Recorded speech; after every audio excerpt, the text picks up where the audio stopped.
immigration law talk show presented by the renowned and amazing attorney, Shah Peerally. A unique perspective on immigration law by one of the highest rated lawyers in the Bay Area, California. Brought to you by the Shah Peerally Law Group PC and the IMI Law Group Inc.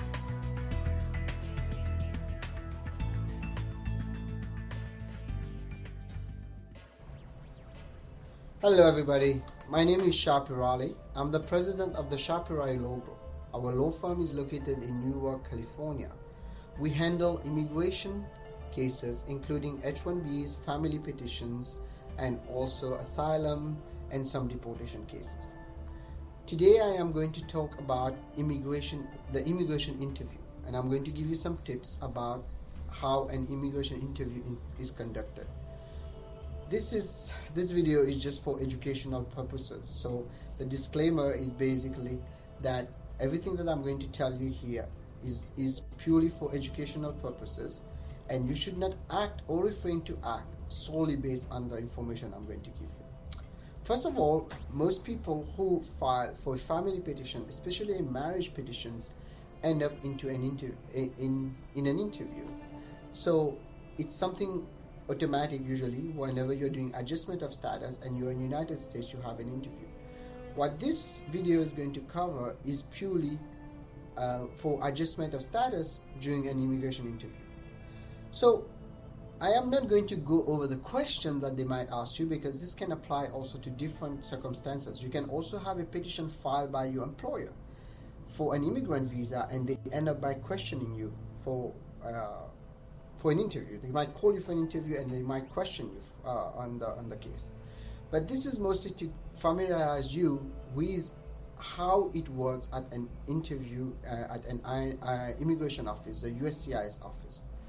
So basically, first of all, when you go at the interview, they usually make you sit down. You have a letter, and the letter will pretty much, once you get that letter, you will have to give that letter to that person at the counter. And I am giving the example here mostly of San Francisco Bay Area situation and San Jose.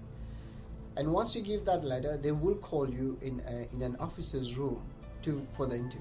Depending if it's a marriage interview, you have to go with your spouse. If it's a parent's petition, you have to go with your parent, or your parent has to go with you, or vice versa. So the idea that for this video today is basically to kind of remove the myths that are out there, where people get very scared when they go at the USCIS office and they don't want to talk, or they fear so much that they don't even show up to the interview. I don't think there's any reason not to show up at an interview unless there are some major issues on your case. And at this point, it is highly recommended to have an attorney present with you.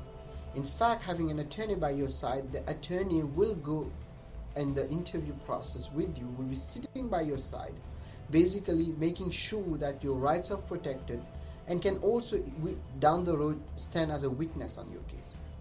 So that's the reason you have an attorney present with you. And not everybody can go inside the immigration unless you're a licensed attorney, and sometimes they will allow interpreters inside the office. So I am going to go over, this is a quick guide, by the way, of the interview process. And first of all, you'll be notified of the interview. They usually send you a form, an I-797 notice, or sometimes it will just be issued on a piece of white paper, where there will be a date and a venue where you have to go. And now they don't really mention the officer who's going to interview you. That doesn't make any difference, because the interview process pretty much covers the same kind of rules, and they will be conducted the same way most of the time. So first, what they will do, they will ask, the immigration officer will ask your attorney to accompany you and let you inside, and you will be sitting on one side and the attorney will be sitting in another side. And it's done not in a court settings, by the way. It's done inside a small office, just like my office here is a little bit bigger, actually. It's a small office on this, and you will be sitting at the desk with the immigration officer, where he will start his questioning. Most of the time, when he starts the questioning, there are a few procedures, and it depends on the place where you are. Again, I'll say that, because it might be, if you live in Arizona, it might be different. If you live in San Francisco, it's different. If you live in San Jose, it's a little bit different. but most of them will follow a general pattern. First of all, most of the time they will go over the application with you. So for example, if it's an adjustment of status application, they will go over all the things that are inside this application, including if there were any changes in the meantime. For example, you have moved from one address to another, so you will want to mention that, and the officer will ask you a question about your name, address, where you live, and also even you put an address there, they will still ask you the question where you live. It might sound ridiculous, but the reason for that is that they want to make sure that you're not putting a mailing address instead of your real address.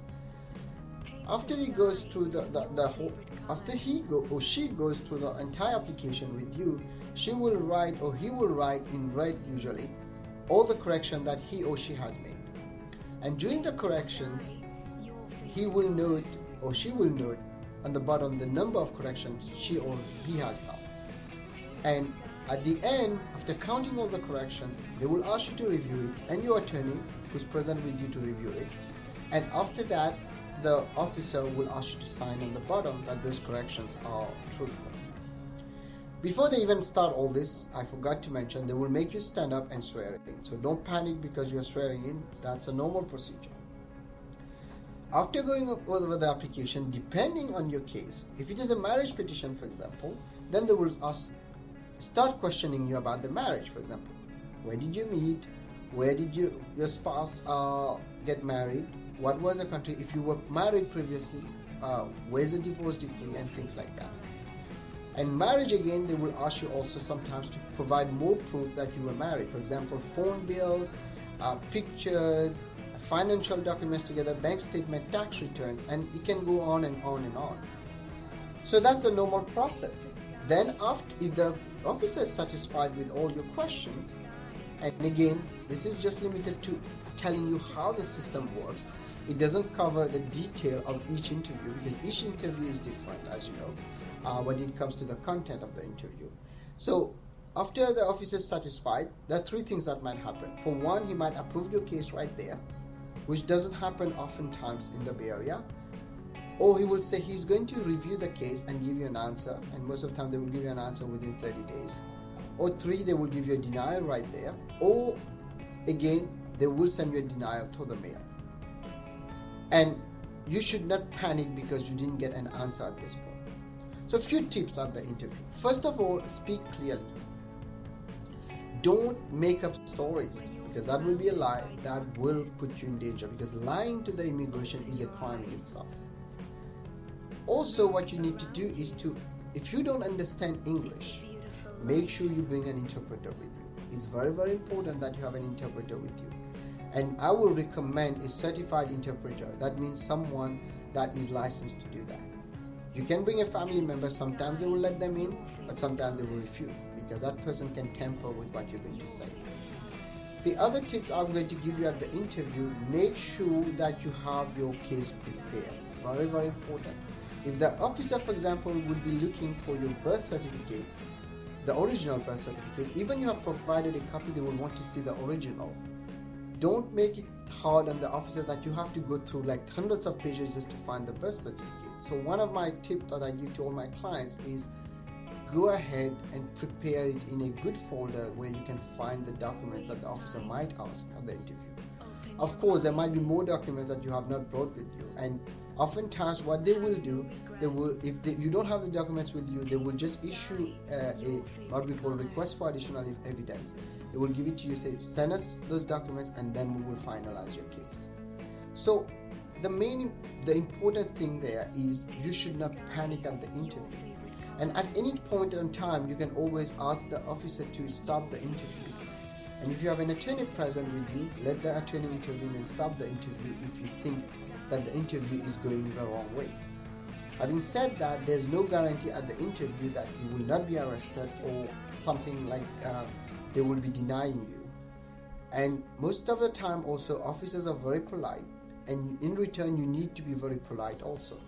If you are rude to the officer, it can really cost you. I've seen it in many, many cases. I've dealt with so many cases so far in immigration. I've seen people that lose their temper there at the immigration. They should not. Remember, immigration is a privilege, not a right. So you are seeking to get admission in this country, you need to be respectful. The officers, sometimes it has happened in the past where the officer is rude. Well, we can deal with that, or the lawyer can deal with that later. But at this point in time, you don't want to lose your temper or even hit the officer. Because I've seen that too. People do hit the officer. These are just few tips, and again, I didn't make this video to just go over all the questions that happens in a regular interview for adjustment of status. There can be other adjustment of status, for example, employment-based immigration, where they have issues like AC-21 and other similar issues. You should not be worried if you are well prepared and if you have a good attorney by your side. And having said that, again, I'm going to mention the disclaimer. Everything that I told you today is for educational purposes only. If you have any questions about the matter, talk to your attorney or give us a call at our office on 510-742-5887, or you can check our website on peerallylaw.com, Peerally law.com. Thank you very much, and keep checking our videos on YouTube/Peerally Law. Thank you.